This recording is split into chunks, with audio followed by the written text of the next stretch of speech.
नोइमोसोनो तीर्थों में 88,000 मुनि एकत्र होकर सूत जी से पूछने लगे, हे महामुने, आपने हमें अनेक पुराणों की कथाएं सुनाई है। आप कृपा करके हमें ऐसा व्रत और उसकी कथा बताएं जिसके करने से संतान की प्राप्ति हो तथा मनुष्यों की रोग शोक अग्नि सर्पों दुख आदि का भय दूर हो। कलियुग में सभी जीवों की आयु बहुत कम है।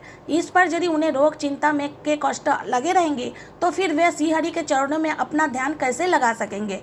श्री सूत जी ने कहा, हे मुनि, एक बार युधिष्ठिर ने भी भगवान श्री कृष्ण से लोक कल्याण के लिए ही प्रश्न किया था। भगवान श्री कृष्ण और युधिष्ठिर का संवाद मैं आपके सामने कहता हूँ, ध्यान देकर सुने। एक समय हस्तिनापुर की राजसभा में जोगीराज श्री कृष्ण बैठे हुए थे। तब युधिष्ठिर ने भगवान श्री कृष्ण से प्रश्न किया, हे प्रभु नंदन नंदन गोविंद, आपने मुझे अनेक कथाएं सुनाई है। आज कृपा कर कोई ऐसा व्रत या कथा सुनाए जिसके करने से मनुष्य रोग चिंता तथा भय से मुक्त हो तथा उसे पुत्रों की प्राप्ति हो। हे प्रभु, बिना पुत्र मनुष्यों का जीवन व्यर्थ है, क्योंकि वो नरकगामी होता है। पुत्रों के बिना मनुष्य पितृऋण से भी छुटकारा नहीं पा सकता। उसके पितर पितृलोक में अतृप्त रहते हैं। अंतर पुत्रोदयक बत बतलाए। भगवान श्री कृष्ण ने कहा, हे राजन, मैं एक प्राचीन इतिहास सुनाता हूँ, आप उसे ध्यानपूर्वक सुने। कुंडलपुर नामक एक नगर में नंदा नामक एक बुद्धिमान ब्राह्मण रहता था। उसका गुजारा जैसे तैसे चल ही जाता था, परंतु बहुत दुखी रहता था क्योंकि उसको कोई संतान नहीं थी। उसकी पति सुनंदा पतिव्रता थी। वो भक्ति पूर्वक श्री हनुमान जी का आराधना करती थी।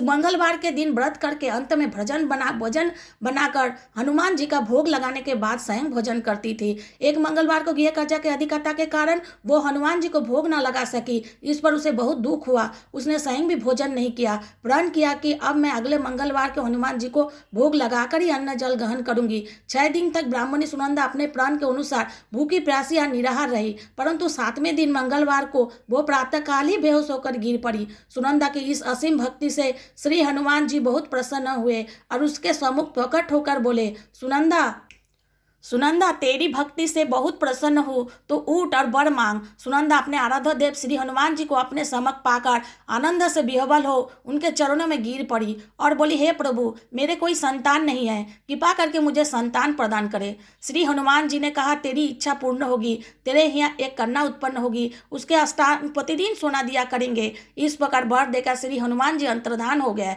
ब्राह्मणी सुनंदा बहुत हर्षित हुई। उसने यह समाचार अपने पति से जाकर कहा। ब्राह्मण देव कन्या का वरदान सुनकर पहले तो दुखी हुए, परंतु सोना मिलने का बात सुनी तो बहुत प्रसन्न हो उठे। विचार किया कि ऐसी कन्या के साथ मेरी निर्धनता भी समाप्त हो जाएगी। श्री हनुमान जी की कृपा से ब्राह्मणी ने एक सुंदर कन्या का जन्म दिया।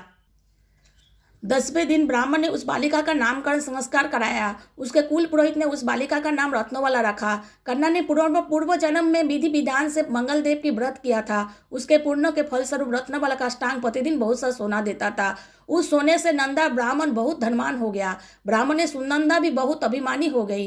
रत्नवाला जब 10 वर्षों की हो गई तो एक दिन सुनंदा ने नंदा ब्राह्मण से कहा, मेरी पुत्री रत्नवाला विवाह योग्य हो गई है, अंत कई सुंदर तथा योग्य वर देके उसका विवाह कर दे। यह सुनकर नंदा ब्राह्मण बोला, अभी तो रत्नवाला बहुत छोटी है। अभी तो रत्नवाला बहुत छोटी है, अभी से क्यों परेशान होती है।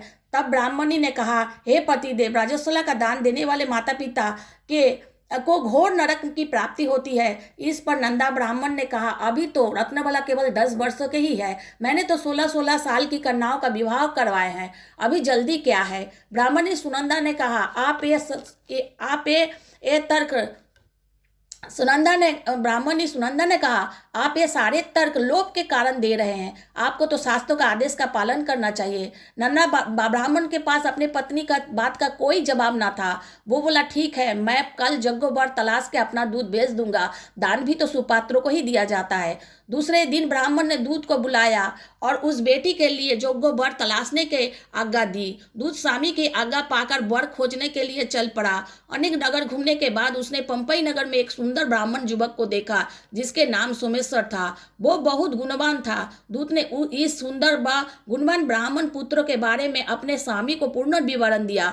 ब्राह्मण नंदा को भी सोमेश्वर अच्छा लगा और फिर एक शुभ मुहूर्त में विधि पूर्वक सोमेश्वर का कन्या का दान करके ब्राह्मणी संतुष्ट हो गए। लोभी ब्राह्मण नंदा ने रत्नवाला का कन्यादान तो कर दिया था, परंतु वो बहुत खिन्न था। उसने विचार किया कि रत्नवाला जब ससुराल चली जाएगी, दूसरे इससे जो सोना मुझे मिलता है वो आगे नहीं मिलेगा। मेरे पास जो धन था कुछ तो इसके विवाह में खर्च हो गए और जो शेष बचा है वो भी कुछ दिन के बाद पश्चात समाप्त हो जाएगा। उसने विचार किया कि अब कोई ऐसा उपाय करूं कि रत्नवाला मेरे घर में ही बनी रहे। आखिर उसने एक कूर्ण निर्णय ले लिया। उसने विचार किया कि जब रत्नवाला का पति सोमेश्वर उसे अपने घर वापस ले जा रहा होगा तो वो मार्ग में ही उसका वध करवा देगा और अपनी पुत्री को अपने घर वापस ले आएगा, जिससे नियमित रूप से उसे सोना भी मिलता रहेगा और समाज के नज़र से भी वो बच जाएगा। प्रातःकाल हुआ। नंदा और सुनंदा ने अपने जमाता तथा पुत्री का बहुत सा धन देकर विदा किया। सोमेश्वर अपनी पत्नी रत्नबाला को लेकर अपने नगर की तरफ चल दिया। ब्राह्मण नंदा ने कूर्ण निर्णय को कार्यरूप देने के लिए अपने दूत के मार्ग में ही अपने जमाई का वध करने के लिए पहले ही भेज दिया था। दूत मार्ग में ही छिप कर बैठ गया और जैसे ही सोमेश्वर उसके छिपे स्थान पर पहुंचा, ब्राह्मण दूत ने स्वामी की आज्ञा का पालन करते हुए सोमेश्वर का वध कर दिया और यह समाचार ब्राह्मण तक भी पहुंचा दिया। अपने जमाता के वध का समाचार सुन के नंदा ब्राह्मण अपनी पत्नी के साथ वहां पहुंचा जहां यह जघन्य कार्य हुआ था और रुंदन करती अपनी पुत्री से बोला, पुत्री, लुटेरों ने ऐसा अनर्थ करते हुए कुछ ना सोचा। भगवान को एक ऐसी इच्छा थी, लेकिन भगवान की इच्छा के आगे किसी का कोई बस नहीं चलता। अब तू घर चल, जो भाग्य में लिखा है वही होता है। अपने पति की मृत्यु से रत्नबाला बहुत दुखी हुई। उसने मरने की ठान ली। उसने विलाप करते हुए अपने माता पिता से सती होने की अपनी इच्छा बताई। माता पिता ने बहुत समझाया लेकिन वो ना मानी। तब ब्राह्मण नंदा ये विचार करने लगा, मैंने व्यर्थ ही जमाता वध का पाप अपने सिर लिया। रत्नबाला अपने पति के साथ अपने प्राण तक देने के तैयार है। मेरा तो दोनों तरफ से मरण हो गया, धन तो अब मिलेगा नहीं। जमाई वध का पाप के फलस्वरूप जम जातना भी भुगतनी पड़ेगी। ये सोचकर वह बहुत दुखी हुआ। सोमेश्वर की चिता बनाई गई। रत्नबाला सती होने की इच्छा से पति का सिर अपनी गोद में रखकर चिता में बैठ गई। जैसे ही चिता में अग्नि दी गई वैसे ही प्रसन्न हो मंगल देव वहां प्रकट हुए और बोले, हे रत्नबाला, मैं तेरी पति भक्ति से बहुत प्रसन्न हूं, तू वर मांग। रत्नबाला ने अपने पति का जीवन दान मांगा। मंगल देव बोले, रत्नबाला, तेरे पति अजर अमर है, इसके अतिरिक्त तेरी जो इच्छा है वो वर मांग। रत्नबाला ने कहा, हे ग्रह की स्वामी, यदि आप मुझ पर प्रसन्न हैं तो मुझे ये वरदान दीजिए कि जो भी मनुष्य मंगलवार के दिन प्रातःकाल लाल पुष्पों लाल चंदन से पूजन करे, उसे रोग व्याधि ना हो, सज्जनों से कभी वियोग ना हो, सर्प अग्नि तथा शत्रुओं का भय ना हो, उसका घर परिवार सभी प्रकार के सुखों से भरा हो, ऋण मुक्त होकर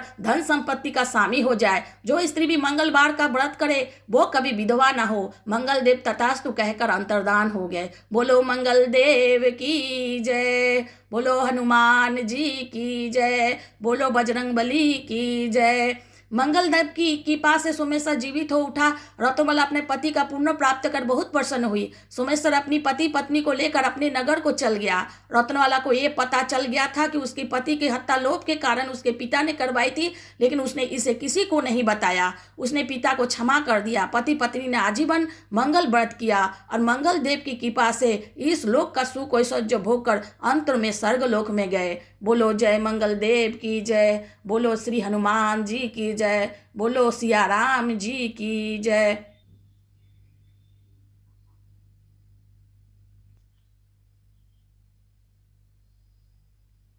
जय बजरंगबली, जय बजरंगबली हनुमान, जय बजरंगबली हनुमान, जय बजरंगबली हनुमान। रक्षा करो प्रभु, सबकी रक्षा करो प्रभु, इस धरती को रक्षा करो प्रभु।